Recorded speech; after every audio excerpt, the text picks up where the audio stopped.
Hello, everyone, and welcome to this week's episode of the Craft of the Draft podcast. I'm Jonty Ralph Smith, one of your co-hosts here with Nathan Seppi. As always, lots to unpack this week. We've just had the mid-season draft. We're right in the midst of the national championships, and in among all of that, we've had a weekend of CTL footy in the boys and the girls space. We will start with the mid-season draft. However, that happened last Wednesday.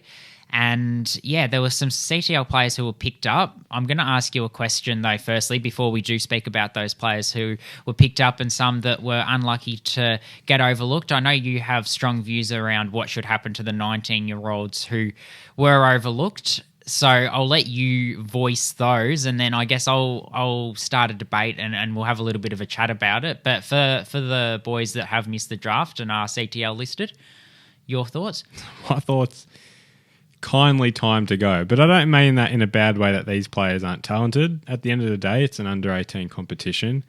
If you're not picked up with your second opportunity, and the second opportunity of hopefully many for these boys, that's not the end. But yeah, and that's important to stress as well. Yeah, I just think, look, if you weren't getting picked up playing at under-18 level, then you just got to apply your trade at VFL. That's my honest thoughts. It's an under-18 competition. You want those boys who are in their draft year to have the best chance, and whether that makes a team weaker or not because a 19-year-old's not there or not, I don't think that should matter. At the end of the day, it is not a results-based competition. No, it's not. Yep. So that's my general thoughts. And you're the opposite.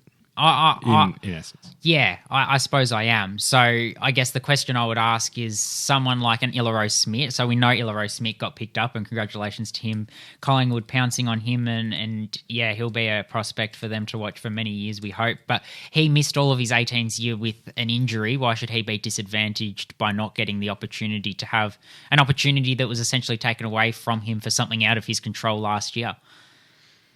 It's not the only football he's ever played in his life. Although I understand this is his most crucial part.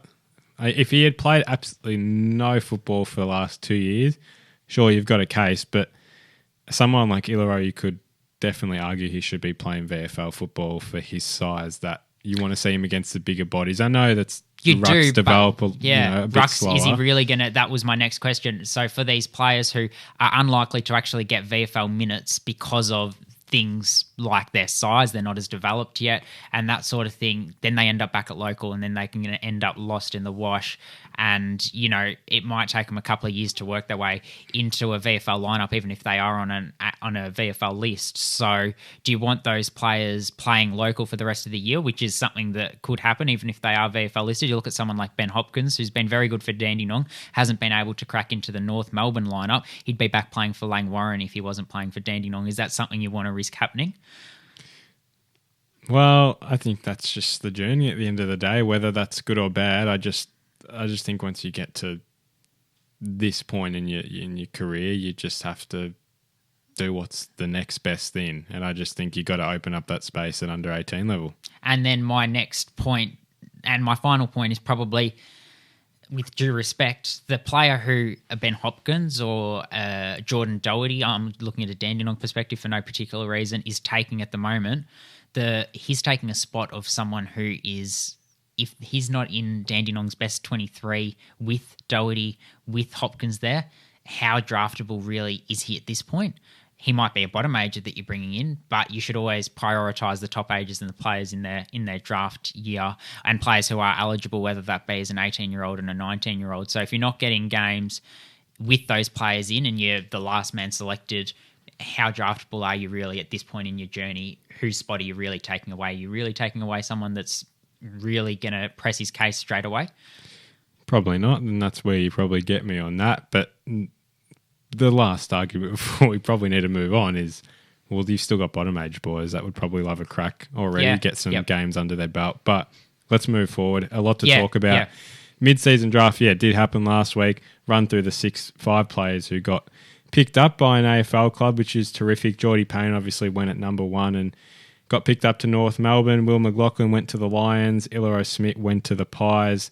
Tom Hanley to the Swans, and Cooper Lord to the Blues. So congratulations to all 5. The quick question, who plays first out of those 5? Yeah, okay. Yeah, good question. a question without notice. So I think Ilaro obviously is going to take some time to develop, so it wouldn't be him. I honestly think Geordie Payne. I think Geordie Payne went at pick one and a really good story of perseverance, obviously getting overlooked last year. Had the right attitude, came back and was able to show his versatility. So touch on that story. But my answer would be Geordie Payne. And the team he's gone to as well. There's going to be plenty of opportunities for him. They're looking to promote their youth, clearly, North Melbourne. Yeah, well, position North and you probably assume the Ilaro, Tom, Cooper, even Will. I mean, those are all 4 teams that have pretty handy lineups, top class talent at the top end. So interesting. Just want to touch on as well, Cooper Lord, obviously Carlton, and he's someone who I guess rounds out what was a really strong class for the Sandy Dragons last year of players drafted, but probably arguably the greatest success story under Rob Harding, I think from the same club that Rob Harding had some association with. Got him in pre-season based on a hunch, based on the fact he knew a little bit about his work ethic and what he'd shown. And I think he proved Rob right in the end with his ability to run both ways and do what he does in the midfield, because not only did he show it at under 18s level, but then he was able to prove perhaps some critics wrong by then going and doing it in the North Melbourne midfield straight away. Yeah, well, he's a defender, a defensive midfielder at that as well. He'll be a good addition to the Blues. Not sure where he fits in straight away, but obviously over time, love to see how he develops. But move now to the Allies and WA. That was the second game of the National Championships. This is for the boys.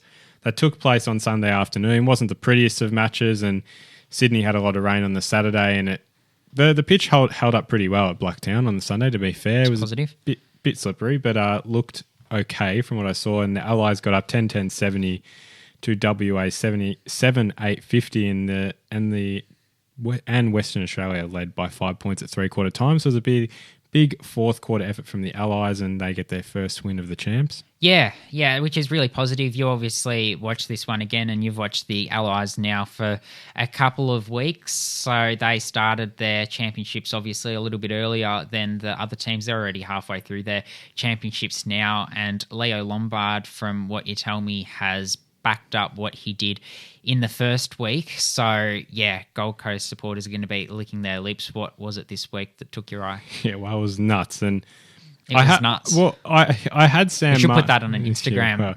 It was nuts, seriously. There was one goal, if anyone's watching, it was in the second half where just one of those highlight reels that you'd look back on in 10 years and you'd say, well, he always had it, where he just taps it over an opponent. Just one of those kind of basketball taps over, keeps on running, runs into inside 50, kicks it from 30. And I had Sam Marshall as my number one on the ground. And at that point before that goal, it was purely because, I mean, Lombard is terrific. He brings that separation in his game with that strength he has. He's so effective around the ground. He just drives his legs on the inside and outside, and quick hands, strength with his marking, but he does overdo it sometimes when his confidence gets up, and that was something last week. But that's when you've got that confidence, fair enough. You probably do have the license to take on the game more than a couple of times, but that goal just topped it off. When you talk about impact per possession, he's got it, and you can live with those mistakes because he's just so powerful. Those mistakes would be outweighed by, like you say, all the other for sure, offensive flair that he produces. Yeah, and got forward and kicked 2 goals in the end in just a really terrific performance and just stoppage craft. He's gonna he should play round 1 next year for the Suns. You touch on Sam Marshall there as well, someone who'll go to the Lions. You'd think if he keeps up his current trajectory, and he certainly did that on the weekend. Yeah, for sure. I mean, just some real smart football plays, I thought. Really good ball movement, moving inside 50, set up a shot on goal early in the contest that wasn't able to be converted in the end. It was just his aggression to take it on. Really wasn't scared of penetrating through the corridor and using his legs to create some drive. In terms of meters gained, he probably would have been up there with the top 5 on the field in the end. He was always willing to create opportunities offensively, which I thought was good on his end. Had a really nice set shot at goal, so he finished with 1 goal for the day. And his ability to lower the eyes inside 50, I think he added that little bit of class that the Allies needed, especially in the second half when they were really 50-50 which way the game would go. So he was my second best on the day. A couple of classy smalls as well caught your eye, and you were telling me about them in Ollie DePoli Q-Bank from the Tassie Devils, and Zeke Uland, another product of Gold Coast, who also started the championships reasonably well, just like Leo Lombard. Yeah, for sure. I'll start with Ollie, and had a slow start. I don't think he had a touch at quarter time, but worked himself into it well enough where it wasn't as good as his previous game against SA, but was really well positioned moving inside 50, got a really nice goal from 40 metres out, and that's 2 weeks in a row where he's kicked a really nice goal. Kicked 2 last week and 1 tad this week, but provided that speed and burst out of stoppages that the Allies really needed, got it moving forward, and I think he executed his role really well, and that's what helped him stand out when he was having a quieter day than usual on his end. And yeah, against some pretty big WA bodies as well. He was just agile and able to get himself out of some sticky situations at times. And Zeke Uland, 2 really good games. A lovely left foot kick, and he did that again. He showcased that again. His ability to move through the corridor and lace out someone inside 50 was terrific. Finished with a goal on the day. One thing I noticed is just, a lot of players have quick hands, right, and ability to just get out quickly, but he was running in opposite directions and flicking it back, and these passes were, getting the players moving, like just stuff like that, little things where he's able to size up how to move his body well enough to keep the ball moving in a good direction. And took the game on late as well, moved it into the middle when there was, those 50-50 opportunities. And like the way he went about it, he's a really talented prospect, but he's next year. Yep. Yes, certainly. I touch on Ollie DePoli Q-Bank. Nathaniel Salzberger is a fellow Tasmanian, obviously boarding up at Melbourne Grammar and playing for the Sandy Dragons. He's another one that went okay last week and has backed it up. Yeah, well, he's got the tough task of being kind of that second string to Leo Lombard in the middle. They're both really tough and contested players, but he was that... when I compare him to Lombard, just did the little things well where if he was that second handball, he'd always make sure to get it out quickly and ease the congestion in the centre stoppages, was really poised moving inside 50 with his kicking. And he was just... I thought his transition work was really good. He cleaned up a few mistakes from his teammates where they'd been moving in transition. He'd get a handball that was a bit dodged, but still was able to clean it up, was composed, and just kept the ball moving well. So a quieter game than the SA game, but it was still really productive, and like just every touch was impactful, I thought, and that's all you got to do sometimes in these big games. And just very quickly on a few other Talent League boys who are in action for the Allies, Job Shanahan, who started nicely last week, a little bit quieter, I think this week. Josh Murphy was well contained, and Lenny Douglas. Just quickly on those 3 boys' games. Yeah, I'll touch on Job and Josh, but Job was pretty good. I thought he wasn't rewarded for the effort he was putting in, just wasn't in the right spots really. And that was it. He got himself into decent positions. Took a really good mark early in the game, and it felt like he was slowly going to get himself working into it. Good body work. He was doing all the things I think he should have done positionally. Just kind of wasn't falling his way a lot of the time, but had a really good shot out of the ruck that went through for a goal, but it was touched, which couldn't really tell on the stream, but we'll take their word for it. But a big moment in the last quarter, gets a really nice kick from Josh Murphy, who I'll touch on in a second, but nailed a big set shot. And it was just, that's a little thing, just a set shot goal, but it was to win the game pretty much in the sense that it was, I think, only 7 points at that time. And that's a big moment, and he executed it really well. Finished with 2 goals. And Josh Murphy, it was a very slow day for him. He wasn't getting the service he usually was. His leads weren't really producing anything, and he was shut down by a great WA defender that I'll touch on. But look, he did put his head down at times, and I didn't think that was the best way to go about it, because he only needs like just a split second to produce a really good moment. Yep. And he did it late, and that's all he needs to do sometimes. Was really composed, did it on either side of the 50, the exact same move where the ball would come over the top.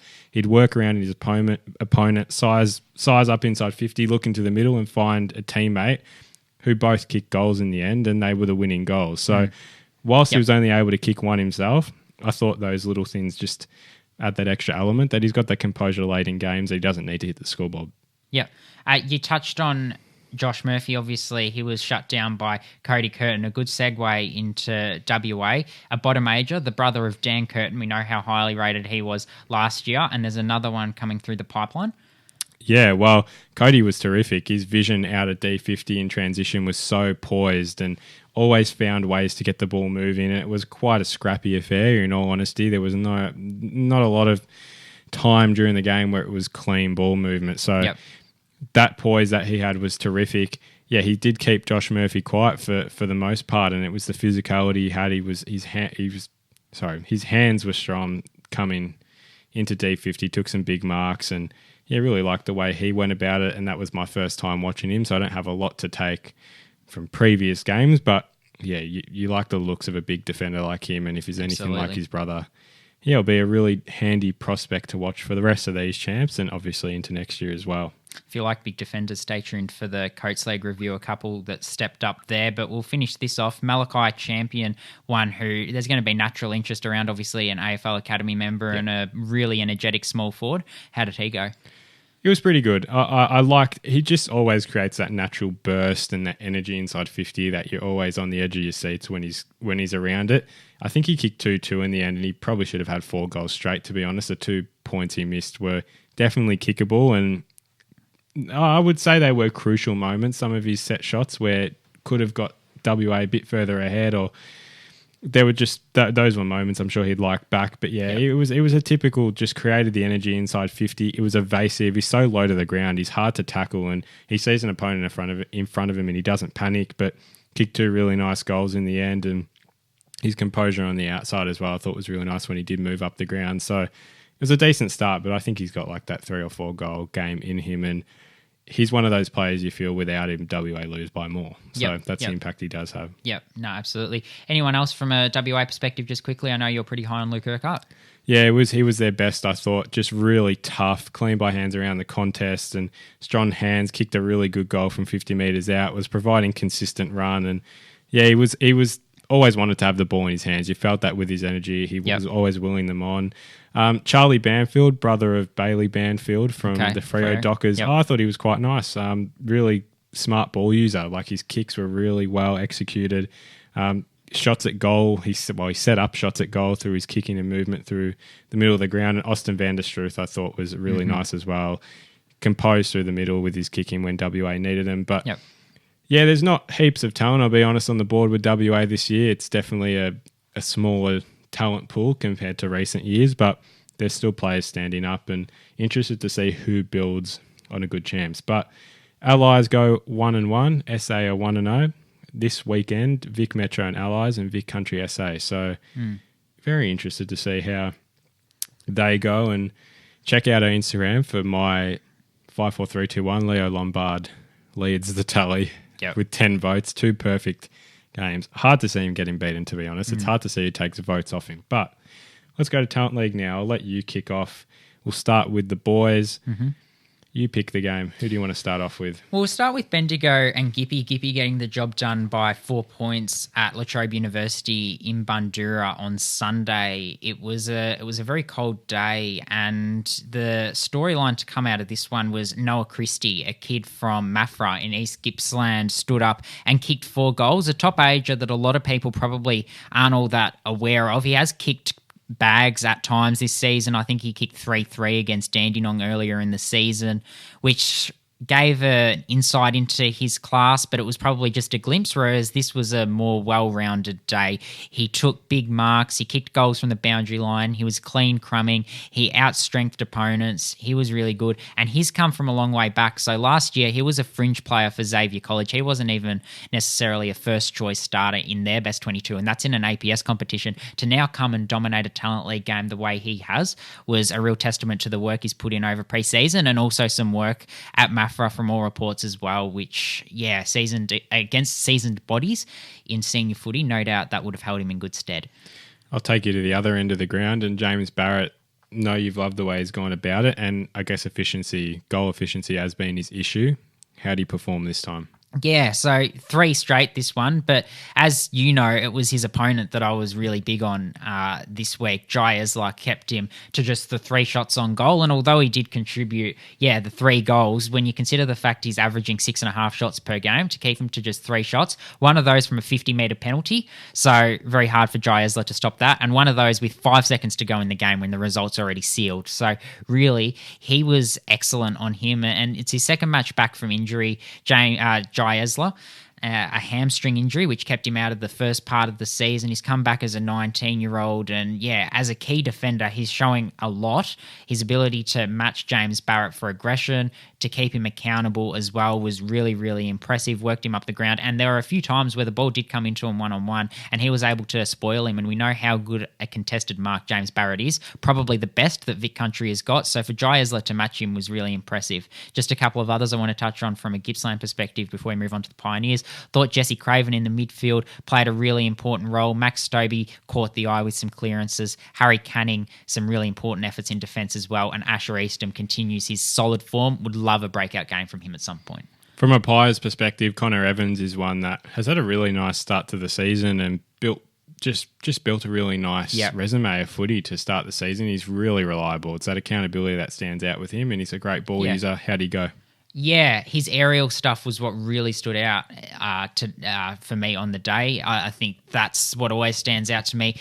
At least 4 intercept marks. I know he was credited with the 7 marks, a few more intercept possessions on top of that. So positions himself really well behind the footy, guards dangerous territory. And his ball use, I've seen it be pretty good. I've seen it be, not so good, but I thought on the day it was serviceable, and it did the job, but certainly what caught the eye was what he was able to do overhead. And those intercept marks were really impressive. I saw it a lot in the first 3 or 4 weeks of the season, maybe a little bit quieter in the last couple of weeks, but back to his best on Sunday. Lockie Hogan, I know you rated his game pretty highly. What was it about it that had him so high for you? 31 disposals, and we know he does take the kickouts, so that number does always get accentuated a little bit. We know what he can do when he gets the ball. We know he's always a really good user and a good decision maker. Something he added to the game that I'm not used to seeing from him, though, where there are a few intercept marks there, so he was aerially potent as well, and for someone of his size, I thought that was really nice to see. Run me through the other Pios boys that you were pretty impressed with. Should have mentioned they lost by 4 points. Skippy got up by 4 points. Yeah. Ollie Morris, I thought he was. I didn't put him, I don't think, in my 5-4-3-2-1 that's gone up on. No, he got it. He did get in. Okay, good, because he deserved it, because he was silky, he was quick, he was composed, he was efficient. Every time he had the ball, I really noticed him. So he's going to be a really nice player, whatever level he does end up playing next year. I always enjoy watching him, and the moments he does have are really eye-catching. Zayden Lockwood came into it in the second half after missing last week with COVID. Archer Day Wicks had some strong moments, was really energetic at the start of the fourth quarter when Bendigo looked to mount a comeback. Toby Travaglio was typically reliable down back as well, and Sean Watson backed up last week's strong game. Move now to Western Northern. This one I watched, and it was pretty. It kind of seemed like it was going to be a bit of a stinker to start. Like Northern got out to a 20-0 lead. I think it could have been 25-0, and Western, they came right back into it, and fair play. They turned it on that second half, and they got up by 3 points in a pretty cracking finish. I know you watched the back end of it as well, and it was a nice game. But I think the story was Jack Girardi, and I apologise, I call him Jake in the graphic I put on Instagram, because he does seem like a Jake Girardi, but he's a Jack Girardi. Either way, kicked 6 on the day, and that's kind of been the story of his year. He's just so reliable, and he'll find goals out of nothing. I mean, a couple goals were out the back, but I think that just speaks to his smarts in general. He just knows how to get in the right spots and find himself on the end of an easy goal if it's an easy goal. But no, there were some big kicks as well. A really nice snap in from the boundary for his 5th goal. A good set shot to get them back in the lead late in the final quarter. Well, those last 2 goals were a product of Luca Grego, who probably had a slower start, wasn't able to get into it purely because of Northern's dominance, and he was pushed down to half back where he was, that relief out of D50, and he was good there. Then there was no complaints there, but it was his work through the corridor in that last quarter that was so impactful. His run and carry, and laced out Girardi twice in that last quarter, and those 2 goals put them in front, and it was just really impactful moments that I liked from him. And Yeah, I thought that was a different element where he was just able to show his offensive capability to stay composed, to lower his eyes. Certainly. Yeah, one of those was a open really elite sidestep as well. It's not what you associate with Luca Grego. You think of him as that really courageous ball winner in the contest. So for him to have those really important moments was good to see. And Jack Garrity, as you touch on, not only has he had the 6-goal haul now, but it feels like every time he plays, he's getting that 3 or 4 shots on goal. I know last time I watched him against GWV in the wet, I thought he was outstanding as a small forward. So yeah, for him to produce this consistently is, you can only do what you can do, and he's doing everything he can to have people keep an eye on him. From a Northern Knights perspective, who are the players that took your eye? Yeah, well, it was a weird one for Northern, and without Zach Johnson, there was definitely, you did feel that loss in the midfield. They always felt like they needed that extra bit of class. It was up forward that I thought the 3 tall blondes pretty much did their work, and that is in Gab Stump, Tom Sims, and Liam Farah had a bit of it as well. But I'll start with Gab Stump, who just could not kick a goal to start. Like, got in the right spots, had his shots on goal. I think 1 went wide and 2 just didn't make the distance, like, from snap. So he was just always that 1 goal away from really impacting the game. Yep. Then he did get that goal in the third quarter from a 50-metre penalty, kicked another as well straight after, took a really good grab late. And I thought, although it probably doesn't reflect on the stat sheet, productive on his end, and not everything went well, but I think it's still a good confidence-building game. Yep. Moving into Metro champs, if he's to get selected in the first game. Tom Sims, I feel like the stats didn't reflect how well he did. And it's just that consistent presenting inside 50 where when he's going at it, you reckon he's going to take that mark. Yep. And he was able to get a few good contested marks inside 50. I thought his tackle pressure was terrific as well. Only was able to kick 1 goal, but showed a bit of a different element with his pressure acts inside 50. So that was probably the main for Northern, along with Lucas McInerney, who I thought was pretty good. But one more Western player I just want to touch on, Lucas Impey. Yeah. Just got to touch on him before we move on. Yep. Yeah, he was imposing in the ruck, really tough, was just at it all day, and down the line he was presenting as a really good marking option, providing pressure around the contest, a really good ruck performance. Yeah, so for those who are unaware, he's got a really high-level basketball background. He's come back as a 19-year-old this year for development and is now in calculations for Vic Metro as a result of Ilaro Smith getting drafted. They don't have a recognised ruck in the squad now. He was the next in line, you sensed from things you heard. So hopefully for his sake he does get added, because his development in the last month or so has been really stark, and his aggression and ability to get involved around the ground as well as winning hitouts to advantage has been really impressive. I'll move on to the Oakley versus Calder game. I watched a little bit of this one, predominantly the first half, and Jagger Smith really turned it on. It felt like the Jagger Smith show. 40 touches he finished with, and I think I texted you saying he finished with 40, but I think I actually wanted to say he was going to back up 50. In the end, I didn't say that. I don't know if he was quieter in the second half, but it felt like he was involved in everything in the first half. Just so smart and smooth, and another performance that just adds to his resume. From a Oakley perspective, I guess if there are other players I was going to touch on, Kobe Askew, I thought up forward was really dangerous from limited opportunities. Oakley got some opportunities in the last quarter, but in the first half it was really dry. But when it did go up there, he was dangerous and showed his sharp step. Although he only finished with 1 or 2 goals, he had several shots that either were sprayed wide and went out on the full or went through for behinds. Lucas Tovey took some nice marks, and Ollie Barter spent some time on Isaac Kako, kept him goalless, although Kako did have 4 shots on goal. But Barter was also able to get involved really well on offense. From a Calder point of view, I thought Noah Scott was their clear best on ground. He was really good sweeping across half-back, so good to see him back after an injury-interrupted start to the season. He looks like he's starting to get some continuity with his footy. Hussein Al-Ashkar, who I know you've been a fan of, applied really good pressure and kicked some goals in the forward line. Jaden Ewan through the midfield did some nice things, and Damon Hollow as well. Move now to Murray and Geelong, and Murray got the job done 8-15-63 to Geelong's 5-4-34, which different result to what we saw a couple months back where Geelong absolutely slaughtered them in Ballarat. But with schoolboys, admittedly, Geelong. Yeah, but still, it was a big result. But Murray got them one back. Matt Whitlock, Joe Berry and Jack Whitlock all kicked 2 goals, so good to see them performing. And Will McCarthy as well finished with 24 disposals in the end, so big performance from him. And Alex Swinnerton was down back again and had another solid outing, which was good to see. Lockie Jakes from the Falcons, 28 touches, good to see, 4 tackles, and he's been pretty consistent all year, 7 rebound 50s, so like the way he's gone about it. Tassie and Sandy now, we don't know what the hell happened here, honestly. If you're looking at the score, you're wondering what's happened here.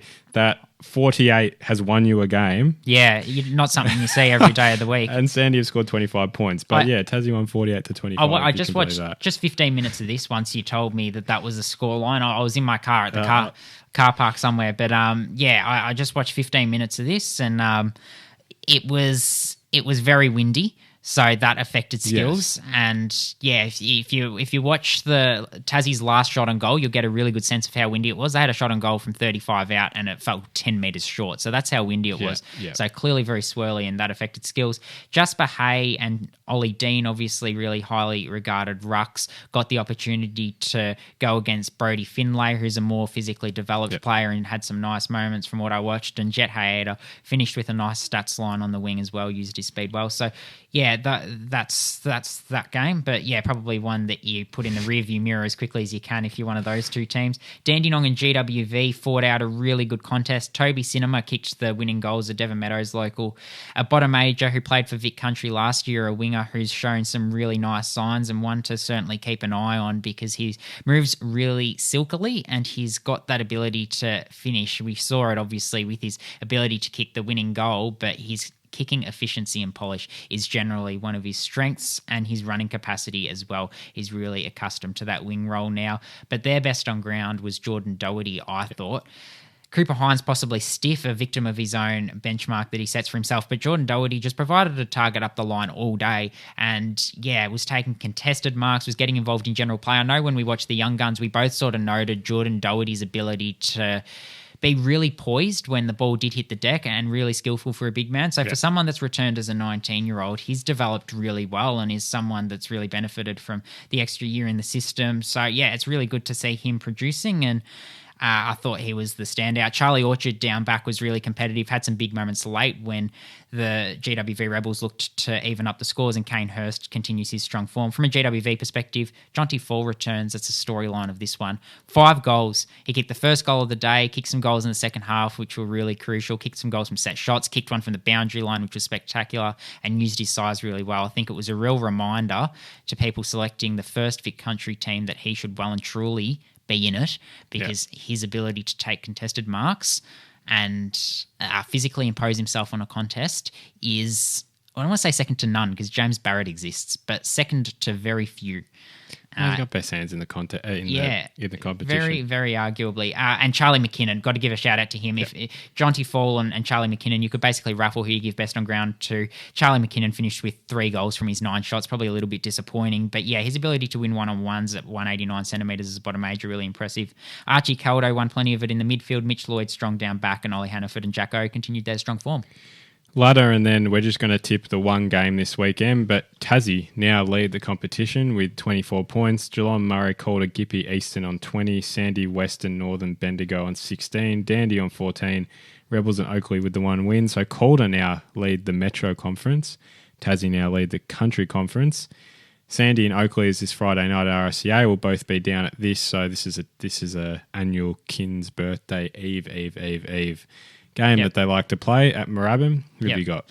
Yeah, so with schoolboys back, that's why they play on this weekend. So the schoolboys get an extra game of Talent League. I still think Sandy will be slightly too deep for the Chargers. I would agree. Move to the girls now. I'll let you start again. Who do you want to pick for the first game? Yeah, I'll start with Bendigo and Gippy again. And Gippy ultimately were able to outclass Bendigo. They were able to outlast them as well. The first quarter, very scrappy. Gippy got a goal right on the siren, and then from there, Gippy were clearly the better team. Ash Centra on her 18th birthday produced another mind-boggling performance, racked up heaps of the footy, 1 goal, 5, and a couple of missed shots as well. So that was the one element of her game she would have wished she was able to polish, because that would have made it a perfect day, really. Another outstanding performance from her. Some other Gippsland girls just to run through. I thought Lily Leighton is one who's developing really nicely. Her ability to shrug off contact and step through traffic is really impressive. Ava Dej, a double bottom major. Her goal sense was really impressive on the day. She's so strong and she can take a mark, and she's really crafty as well. I thought it was a real breakout performance from her, and that's certainly what people around Gippsland were saying as well. She had the 5 shots on goal. Beck Fitzpatrick read the play really well. Maya Crestani, really impressive in the ruck. Her development is a real testament to the program, because she's come from a long way back and is developing really quickly. Alice Stoddart, you know what you're going to get from her. Same can be said for Grace Dillo and Jazz Sowden, and Abby Hobson was good with 3 goals as well. Good to hear from a Bendigo perspective. I guess Lou Payne is always at the top of that list. Lou Painter, obviously, yes, her strength, smarts and class were on show again, but some others just worth touching on. I thought Lola Madu was really good. Only finished with her 6 disposals, but some of her defensive efforts were really important when Gippy were coming hard. She was on the last line and having to defend some forward thrusts, and did so really well.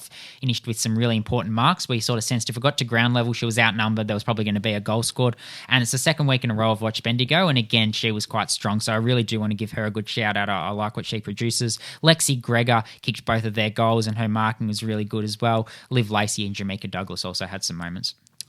Oakley got the job done against Geelong, 54-24. And look, if it wasn't for a poor start from Geelong, they were down 32-7 at quarter time, but then they only lost the last 3 quarters 22-17. So shows they can match it, and Oakley just do have that extra bit of class as we've seen all season. Emma McDonald finished with 3 goals. Chloe Bone with 28 touches. Sarah Howley led the stats for Geelong with 27 touches. Abby Vicino a goal and 25 touches for Oakley.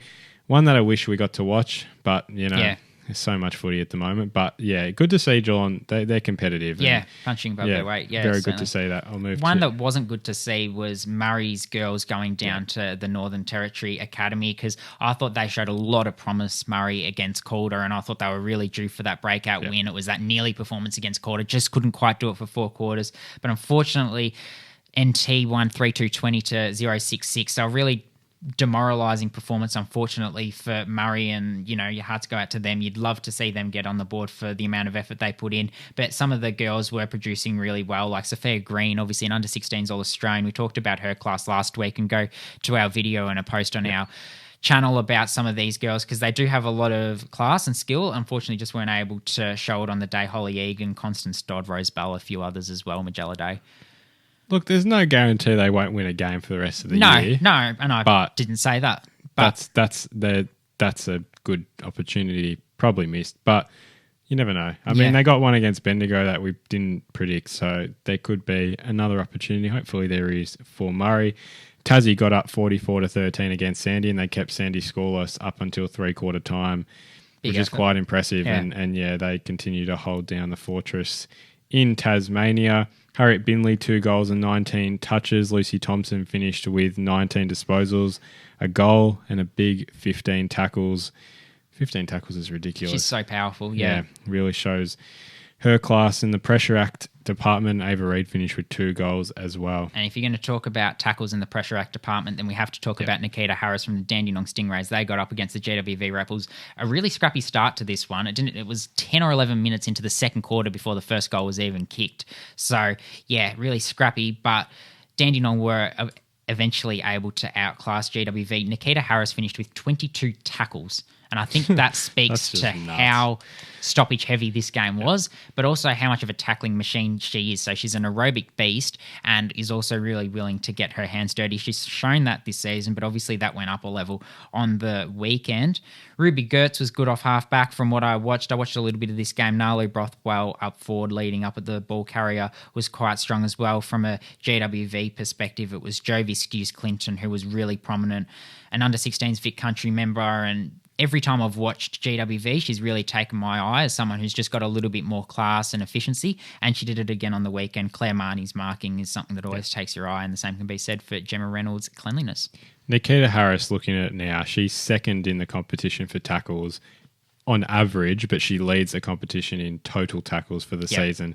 On average, she's behind Sarah Pousty. So pretty good company there. But Certainly. the girls' ladder, there's no tips this week because the girls' Metro and Country trials are this weekend, which we don't have teams for, unfortunately, as we record on a Monday night. But we will cover that next week in a very, very full episode next week. But for the ladder, Oakley lead by a game.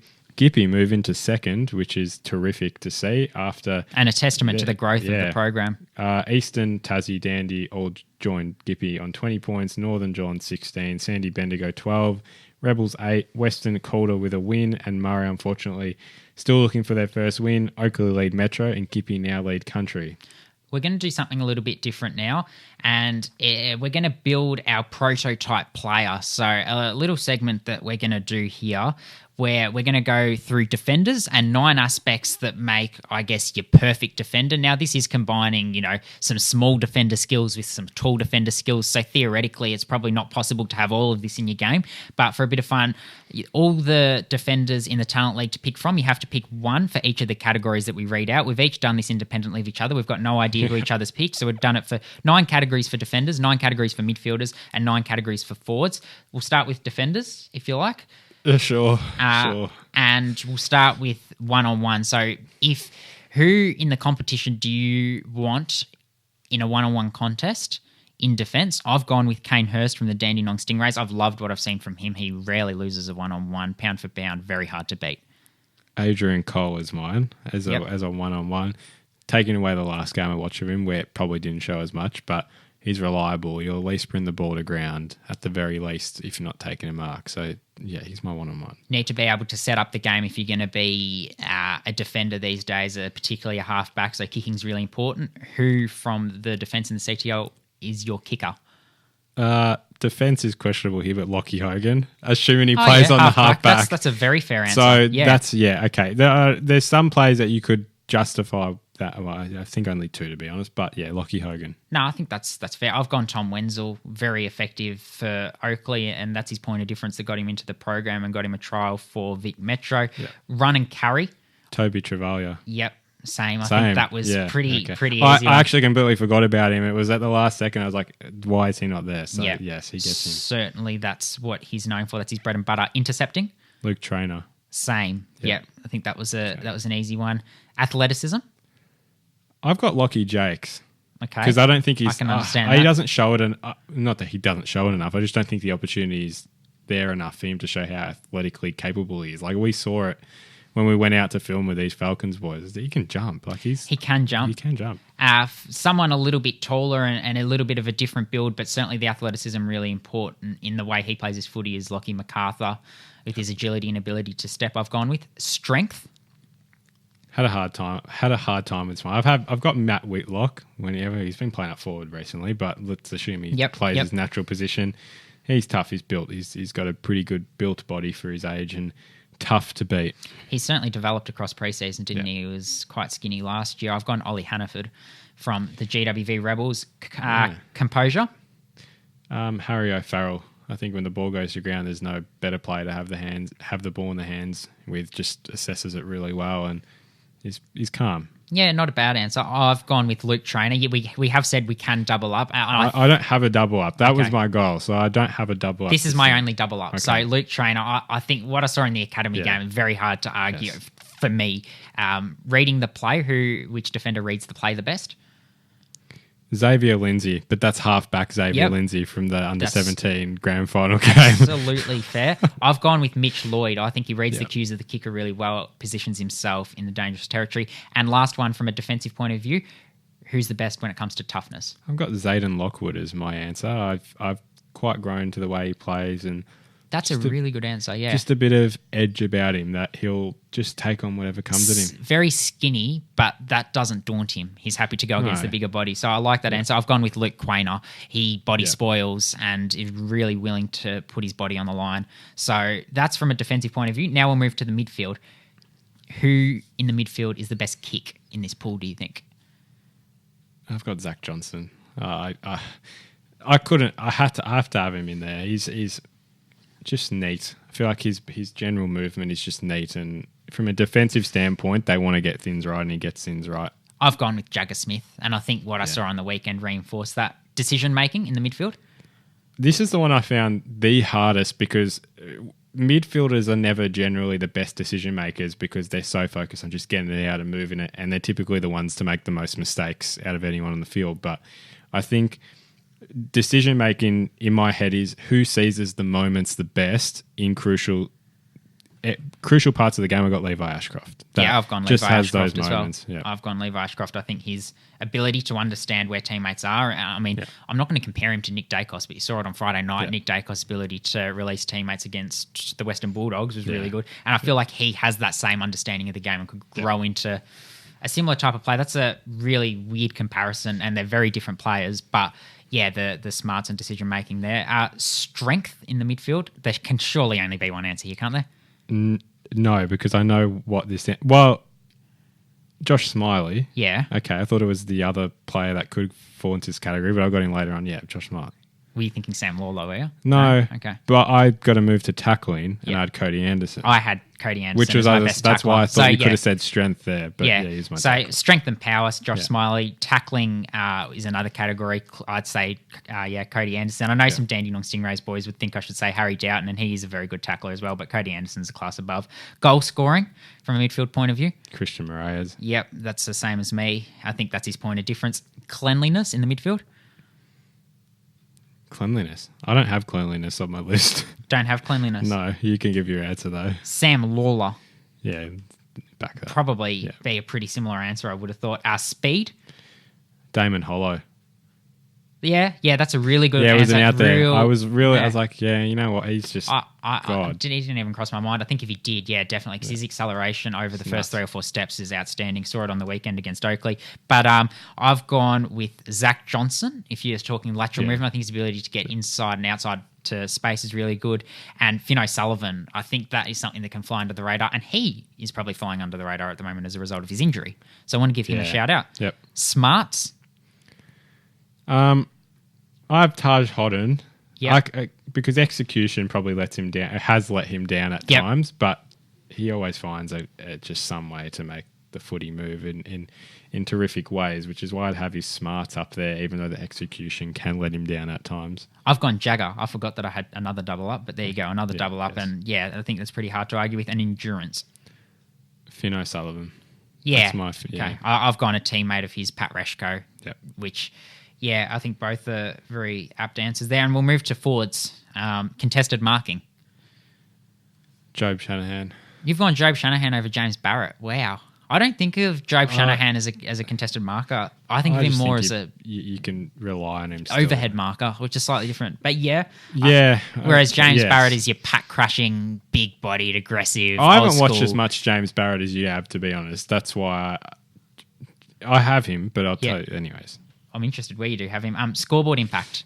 James Barrett. But this sounds stupid, right? He's had 36 shots on goal. Yeah. Yes, it's...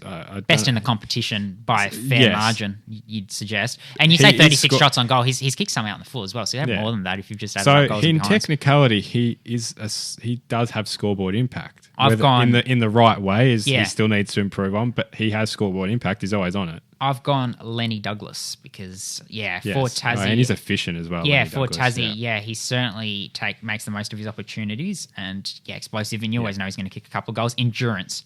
Josh Dolan.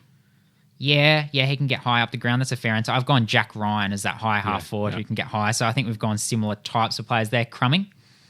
I don't have Crumming either, but I'll say... actually, no, because both are in my thin still. I'm not going to say who I would have said. Who would you have there? Isaac Kako. Okay, well, that was... Yeah, he was one of 2 I would have said there. Leading patterns. Josh Murphy. Job Shanahan. Really? I would... If you want someone to lead at me, I'm picking Josh Murphy. He's probably gets separation, doesn't he? It's a good answer. Yeah. Speed. Xavier Ivicic. I've gone Joe Berry. He's one that's really grown this year. Yep. Athleticism. Tom Sims. But this is one that's where... That's interesting because he's a big... Yeah, but this is one where I was like... I'd say athleticism in his ability to get up in a pack, and he's reliable where he moves up. He's hard to stop. He's not the most athletic tall. That's not what he's known for, but I felt like I had to include him, and that was probably the closest I could associate him with any of those categories. I've gone Taj Houghton. Which I put him in the mids. Very I was leap. I was close. I was like, I'll put him in the mid. He's played more time in the mid, but yet again, I put Xavier Lindsay at halfback. But anyways, inside 50 kicking. Lenny Douglas, efficient, just efficiency. Actually, I should have asked you. Did you mean kicking when they are inside 50 or kicking inside 50? Yeah. Okay. Xavier Lindsay, I've gone. You want to be leading out to Xavier Lindsay, I feel like. So, yeah, he's really efficient. Kraft. No, I don't have that. Oh, no, I do have that one. Joe Berry. I've gone a tie between Isaac Kako and Lenny Douglas. So, clearly I did have more double-ups than I remembered putting. I really thought I only had one double-up. Was there any other categories? Pressure. Is that a category? Pressure, yeah. Isaac Kako. But he could have gone into speed as well, or forward craft. He's one that just, pressure, he's there with it. Yeah, his pressure has really lifted this year. There's no doubt about it. I told you to have pressure as a category, and I don't even have a pressure forward myself, so that's something I might have to think about. Maybe that says there needs to be a better pressure forward, eh? Yeah. Who applies pressure? Yeah, I don't want to think about it and hold up the podcast, but yeah. That was fun. That was good. We are going to do that again with the girls in a couple of weeks once we see kind of the equal amount of games with the girls, and obviously the trials boys this have week played as well. More games than the girls, But check out our socials. We're going to have a good graphic on that as you think about a pressure forward, and we might be waiting until next week when we get the answer. But big episode next week. I've got one. Harry Doughton, definitely, because he plays in the midfield, yes, he plays up forward, but that's his bread and butter. Okay. Next week, massive episode. I don't know if we're going to get this all in one episode, but it might be split across two. The most likely split we will probably have is in one episode we will go over Sandy Oakley and the two boys champs games, and then in the other episode the girls Metro Country Trials and the under 16 Metro and Country game which takes place this week. So a whole heap to go over. Very exciting. Thank you all for watching. Hope you enjoyed. Check out our socials for more, and we will see you in the next episode.